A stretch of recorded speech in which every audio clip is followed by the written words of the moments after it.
L'Union européenne, elle a réussi. Quand on dit c'est un échec, non, c'est pas vrai. C'est une réussite extraordinaire. Pour la première fois dans l'histoire, des peuples ont décidé volontairement qu'ils vivraient en paix. Et ça marche. C'est quand même tout à fait extraordinaire. Jamais ça n'était arrivé. C'est quelque chose de très novateur, de très volontaire. Et comme toute politique volontariste, c'est compliqué parce qu'il faut l'accepter.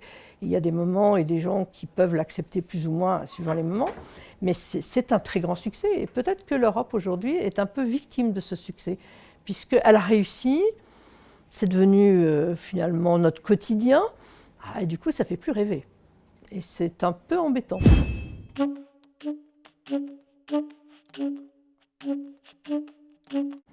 Alors je pense que l'Europe est devenue un peu trop quotidienne. Alors, vous prenez un jeune étudiant d'aujourd'hui, ça lui paraît évident, l'Europe. Erasmus, il y a droit, à la limite. Aller montrer ses passeports à la frontière, on a l'impression de tomber sur la tête, hein, quand on dit que nous, on faisait des queues impressionnantes quelquefois pour passer les frontières. Donc tout ça, c'est devenu quotidien, donc ça ne se défend plus. Hein, ça, c'est la première chose. Et puis, je pense que l'abstention, on a l'impression qu'on n'agit pas, on ne peut pas agir. On se dit, bon, ce n'est pas vraiment une élection française, donc les enjeux ne sont pas nos enjeux. Pourtant, c'est un enjeu démocratique majeur, parce que nous sommes 500 millions d'Européens, nous décidons d'avoir un Parlement, et donc la démocratie, ce n'est pas simplement de pouvoir exprimer son idée, hein, contrairement à ce que disent les partis politiques. Ce n'est pas ça la démocratie. La démocratie, c'est aussi de pouvoir décider de qui va nous gouverner.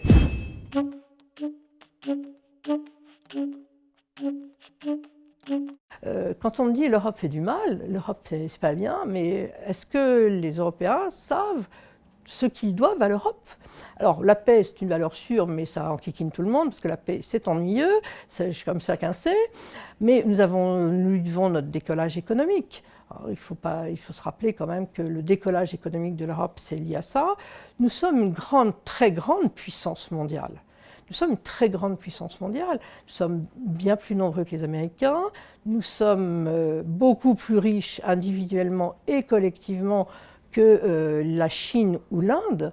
Nous sommes le premier marché de consommateurs au monde, nous sommes une très grande puissance et on a oublié cet aspect. On parle de nous comme si on était un peu minable, l'Europe c'est un peu minable. Non, c'est pas du tout minable, au contraire, c'est extraordinairement fort. Et moi je suis très fière d'être européenne. Pour imiter un ancien président de la République, je dirais, moi européenne, je suis fière d'appartenir à une grande puissance. Moi européenne, je suis contente d'avoir mon avenir entre mes mains, parce que je suis une démocrate. Et je pense que nos politiques ne savent pas vendre ça. Ça leur paraît peut-être remettre en cause leur propre pouvoir, leur vision d'eux-mêmes. Pourtant, être le leader d'une Europe, ça serait quand même pas mal.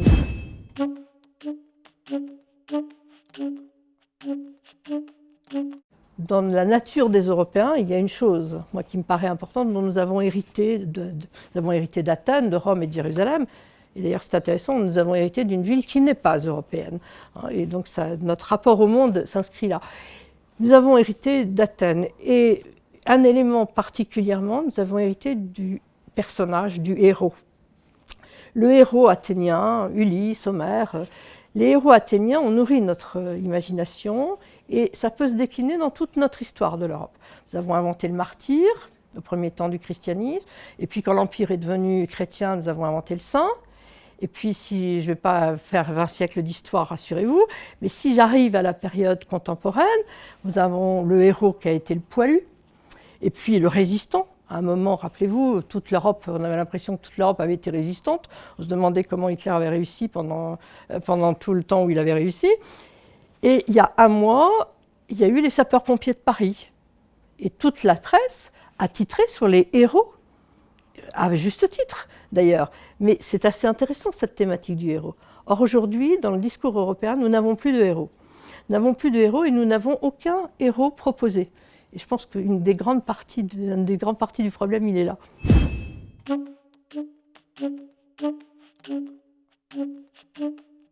Le grand problème de ces fonds européens, c'est que l'Union européenne envoie des fonds et que les régions ne les consomment pas, parce qu'elles ne savent pas le faire.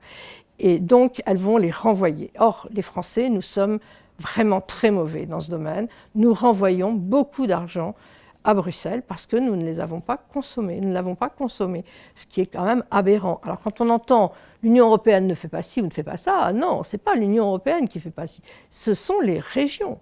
Alors, j'ai l'air d'attaquer les régions en disant ça, mais c'est simplement la réalité.